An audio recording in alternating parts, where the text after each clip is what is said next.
Bonjour, Shavua Tov, Chodesh Tov Umevorach du mois du Kislev. Nous sommes à peine revenus du Kinus HaShuchim, réunion des Shluchim annuelle à New York, où il y avait à peu près plus de 5000 Shluchim réunis ensemble, où chacun a pris des forces pour l'année va venir. Il faut savoir que le mois de Kislev est un mois rempli de smachot, de joie, et j'espère que la simcha qui va venir dans ce mois de Kislev, la libération de tous les otages, et le sauvetage, et la réussite de tous nos soldats, et la tzlacha de tous les peuples juifs dans le monde entier, en Eretz Israël en particulier. Ce Shabbat, les amis, nous savons très bien que c'est la paracha Toldot. Il y avait une fois, un jour, le rabbi a reçu un parent avec son fils bar mitzvah.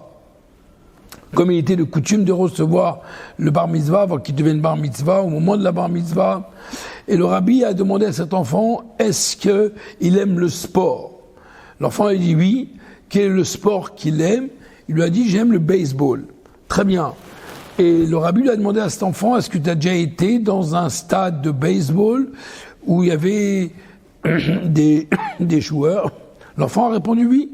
On a été il n'y a pas longtemps avec mon père. Il dit, et comment c'était?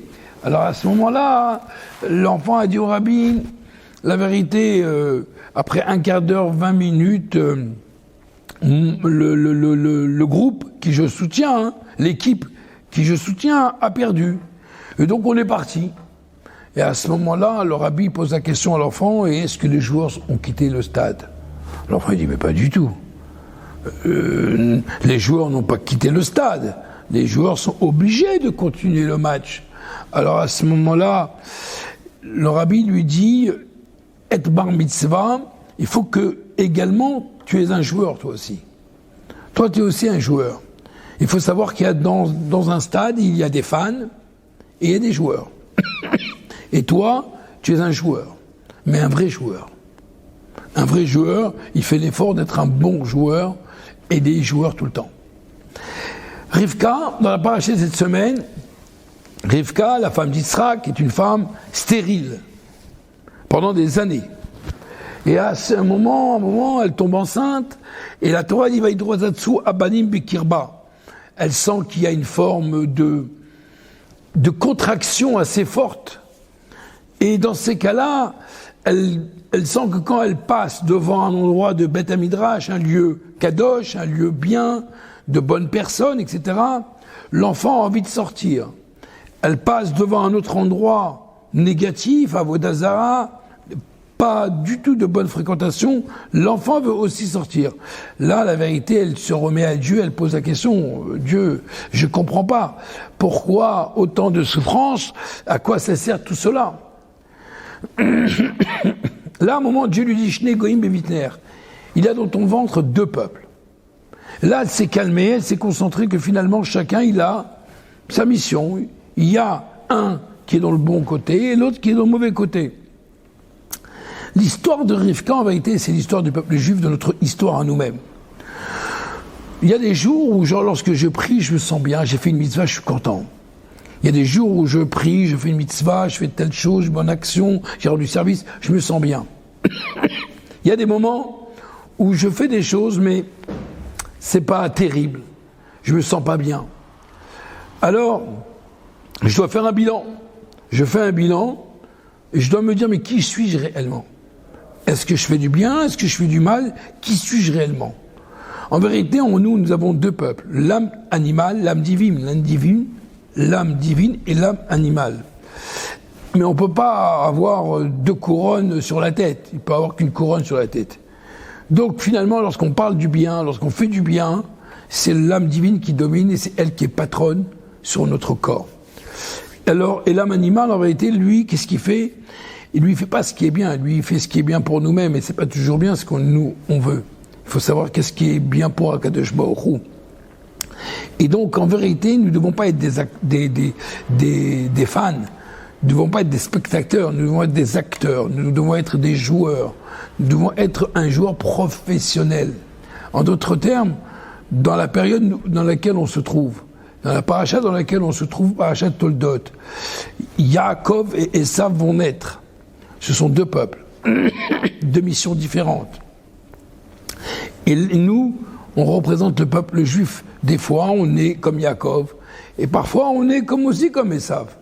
Mais il faut savoir être le maximum comme l'âme divine, comme Ishtam Yoshev Ohalim, comme Yaakov. C'est quelqu'un qui faisait beaucoup de choses, Yaakov. Il n'était pas uniquement en train ainsi d'étudier la Torah, il faisait de bonnes actions, il avait tout un mélange.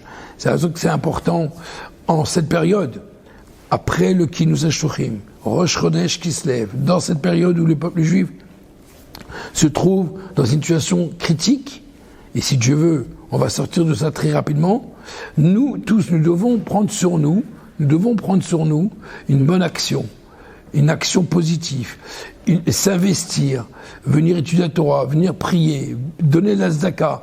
Nous devons améliorer notre comportement, faire comme le Rabbi a demandé, le Chumash, Teilim, Tanya, Rambam, ce sont des takanot, ce sont des instaurations que le Rabbi a instaurées pour avoir un meilleur monde. Il n'y a que des tzadikim, en l'occurrence le Rabbi, qui voit quel est le médicament qu'il faut utiliser dans un moment où le peuple juif dans un moment critique. Dans des moments comme cela, nous devons reconforter évidemment tous nos soldats, toutes ces familles, et tout le peuple juif et toute la communauté. Ne pas avoir peur, éviter d'avoir peur, mais bien au contraire, prendre courage et s'intensifier à l'étude de la Torah, c'est ça qui va nous donner plus de force et de détermination. Donc Rivka, quand elle a eu un moment peur, elle a vu que finalement, on lui a répondu qu'il va y avoir deux peuples.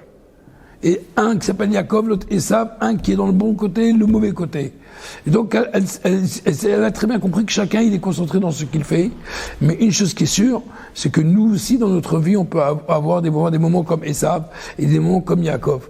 Mais notre rôle à nous, c'est d'être comme Yaakov, d'être quelqu'un qui est Ishtam Yoshev Ohalim, mais des fois, Esav, la Torah dit qu'Esav, c'est l'homme qui est, malgré qu'il a des difficultés, il va surmonter la difficulté, et il a un plus grand mérite. Parce que être né comme tzaddik, c'est pas dit ça, il n'y a pas vraiment un mérite, entre guillemets, puisque c'est une donation de Dieu.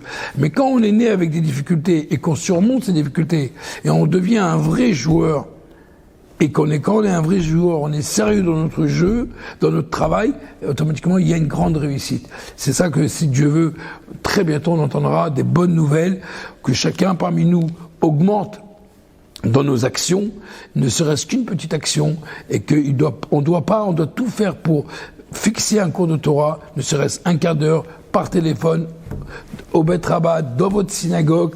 Mais le plus important, c'est de sortir de son confort habituel et de dire je vais faire quelque chose pour nos frères juifs. Et cela, et comme beaucoup aujourd'hui font chacun à son niveau, pas que donner de l'argent, pas que se déplacer, mais également personnellement dans sa propre famille, dans la cacheroute, dans les tfilines, dans l'allumage des bougies, dans le chumash, Teilim, Tanya, Rambam. Toutes ces petites choses vont faire, si Dieu veut, qu'on va pouvoir entendre des bonnes nouvelles. Merci beaucoup. Shavua Tov.